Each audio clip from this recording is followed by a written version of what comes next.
ഹിന്ദു ഇതിഹാസ പുരാണങ്ങളിൽ അങ്കുഷ്ടൻ എന്നു പേരുള്ള ഒരു മായാവിയുണ്ട്. തള്ളവിരൽ വലിപ്പം മാത്രമുള്ള മായാവി.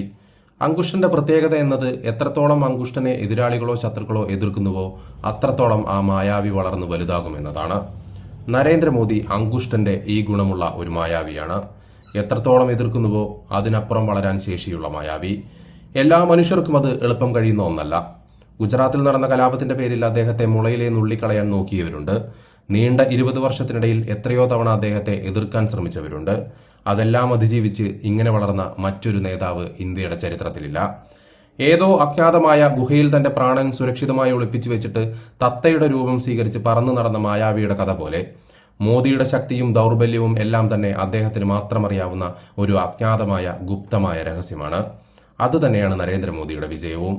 സൂര്യൻ അസ്തമിക്കുന്ന നേരം നോക്കി ഇന്ദ്രപ്രസ്ഥത്തിന്റെ അധികാര ഇടനാഴികളിൽ ജനങ്ങളുടെ നികുതിപ്പണവും അധ്വാനവും കവർന്നെടുത്ത് അഴിമതിപ്പണം കൊണ്ട് ഈ രാജ്യത്തെ നശിപ്പിച്ച അധികാരദ്രോഹികളുടെ പാരമ്പര്യമുള്ള ഈ രാജ്യത്തിന് മോദി ഒരു അനിവാര്യതയായിരുന്നു.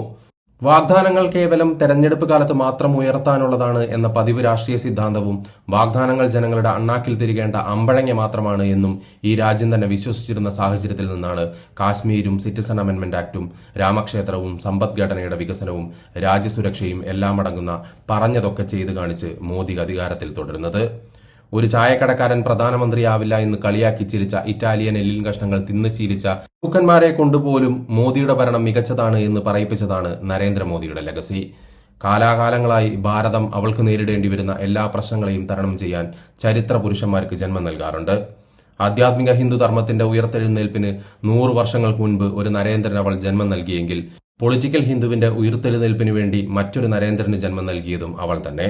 തെരഞ്ഞെടുക്കപ്പെട്ട പ്രധാനമന്ത്രിമാരിൽ ഏറ്റവും കൂടുതൽ കാലം ഇന്ത്യ മഹാരാജ്യം ഭരിച്ച പ്രധാനമന്ത്രി എന്ന റെക്കോർഡാണ് നരേന്ദ്രമോദിക്ക് മുമ്പിൽ തകർന്നു വീഴാൻ പോകുന്നത്.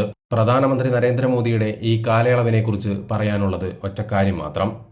ഒരു ഭരണാധികാരി എങ്ങനെയാകണമെന്ന സ്വാമി വിവേകാനന്ദന്റെ വാക്കുകളാണത്. ആർക്ക് വേണമെങ്കിലും തലവനാകാൻ സാധിക്കും, പക്ഷേ സേവകനാകുക എന്നത് ബുദ്ധിമുട്ടുള്ള കാര്യമാണ്.